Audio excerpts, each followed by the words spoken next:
Chères Rouennaises, chers Rouennais, chers habitants de la métropole Rouen-Normandie, comme je le fais depuis le début de ce mandat, je viens vers vous pour vous apporter des informations sur la situation sanitaire sur notre territoire. Je ne vais pas vous mentir, elle n'est pas bonne, elle est en train malheureusement de s'aggraver à nouveau.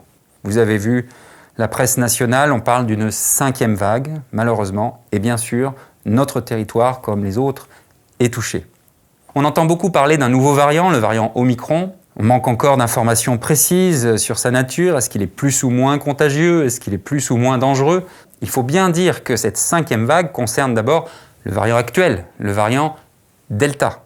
Et ce variant, il continue de se propager à grande vitesse, en particulier chez les personnes non vaccinées. Dans ce contexte, qu'est-ce qu'on peut faire? D'abord, et il faut le répéter, le répéter et le répéter, respecter absolument les gestes barrières. Se laver les mains autant que faire se peut, respecter certaines distances, éviter les effets d'attroupement, porter un masque. Et puis, même si chacun est libre de son choix, je vous invite vraiment à vous faire vacciner ou à prendre votre 3e dose lorsque cela est possible. Pourquoi? Bien sûr, les vaccins, comme tous les médicaments, peuvent générer des effets indésirables. Mais quand on regarde globalement, et nous avons des données maintenant mondiales sur des millions et des millions de personnes, le rapport entre le bénéfice et le risque, il est infiniment positif. 9 personnes sur 10 dans les hôpitaux qui ont des formes sévères de Covid, hospitalisation intensive, réanimation, sont des personnes qui n'étaient pas vaccinées. Pensons aux professionnels de santé, soignants et non soignants, qui doivent accueillir ces patients, qui doivent s'en occuper et qui ont déjà dû gérer les 4 vagues précédentes. Pensons à eux. Vaccinez-vous.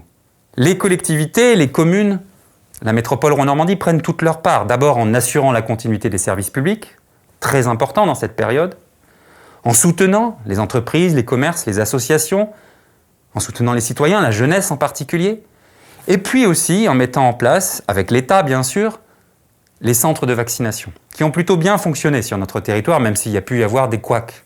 Nous allons remettre en puissance le centre de vaccination du Palais des Sports, le Vaccine Arena, et probablement ouvrir au moins un autre nouveau centre de vaccination.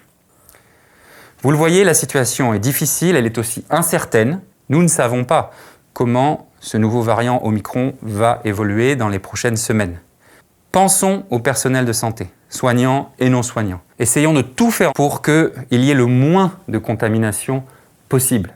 Dans cette période, plus que jamais, nous devons, et c'est mon message, rester solidaires et responsables, toutes et tous ensemble. Je vous remercie.